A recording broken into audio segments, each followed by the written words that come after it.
सात संगत जी, प्यार से कहना धन निरंकार जी। हरदेव वाणी सबद संख्या 21।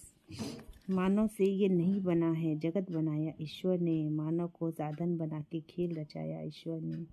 कहते हैं कि इस संसार की रचना, इस सृष्टि की रचना करने वाले तो रचनहार ये निराकार ईश्वर प्रभु परमात्मा जिस नाम से भी पुकार ले, ईश्वर तो एक ही है, यही है। और मानव जो है इस सृष्टि में खेल को रचने के लिए सारी भूमिका में इसको बांध दिया गया है। इसके माध्यम से ये खेल चल रहा है। मानव तो केवल साधन है इस खेल को चलाने के लिए। एक साधन के रूप में केवल आरी चलती लकड़ी पे, आरी से ना बने बुरादा, बनता है वो लकड़ी से। कहते हैं कि जैसे कि साधन पे कोई फ़र्क नहीं पड़ता है। जैसे कि आरी है, आरी एक साधन है। मान लीजिए लकड़ी पे चल रही है तो आरी पे तो कोई असर नहीं हो रहा, मगर बुरादा जो है वो लकड़ी से बन रहा है, आरी पे कोई फ़र्क नहीं पड़ रहा है। तो ऐसे ही लकड़ी के बिन कहाँ बुरादा आरी से बन पाएगा, हरी बिना मिट्टी का पुतला क्या संसार चलाएगा। कहते हैं लकड़ी के बिन कहाँ बुरादा। कहते हैं अगर लकड़ी ना हो, खाली आरी चलती रहे, खाली आरी चलती रहे तो क्या बुरादा आएगा? नहीं आएगा। आरी है साधन, आरी जब लकड़ी पे चल रही है तो ही बुरादा गिर रहा है, मगर आरी पे कोई असर नहीं हो रहा। जैसे कि कहते नहीं है कि हम सब मिट्टी के पुतले हैं, 5 तत्वों का हमारा शरीर बना हुआ है। अगर इसके अंदर हमारी चेतना ना हो तो क्या हमारा शरीर चलेगा?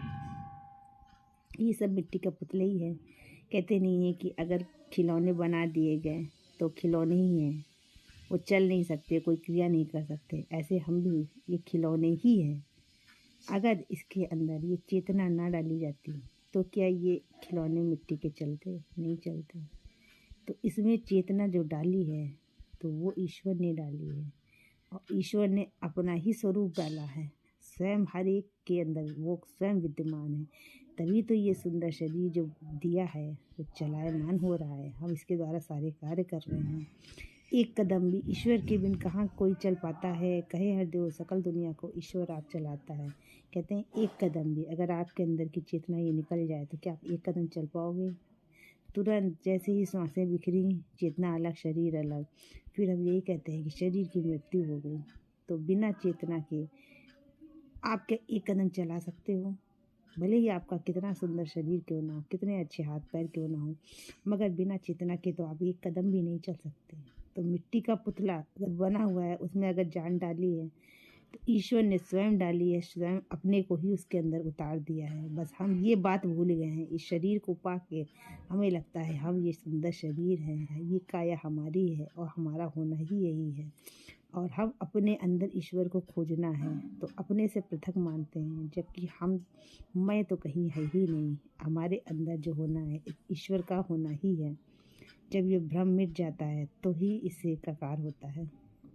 और कहते हैं कि ईश्वर को तो ये चला ही रहा है। इसकी रचना देखिए, कितनी प्यारी रचना। खुद ही सभी प्राणियों को बनाया और स्वयं ही सबके अंदर विराजमान भी है, और सारी सृष्टि का खेल ये रचा रहा है, रच रहा है। बस इसमें है हम भ्रमित हो रहे हैं। हम इस शरीर को देख के, इस चकाचौंध में माया की दुनिया में इतने रंगीन चित्र देख के इसमें भटक गए हैं, इसमें भूल गए हैं कि जो हमारे अंदर हमारा होना है, हमारी जो चेतना है, जिसके माध्यम से हमारा शरीर चलायमान हो रहा है, वो हम हैं ही नहीं। वो मैं नहीं हूँ, वो तू ही है।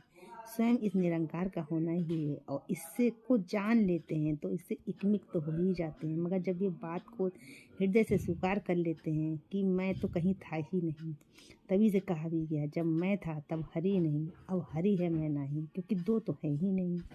जब मैं था तब हरि अंदर मेरे अंदर था, मैं ये बात नहीं समझ पा रहा था। अब हरि है और मैं नहीं। अब ये बात मुझे पता चल गई कि मेरे अंदर हरि ही है, मैं नहीं।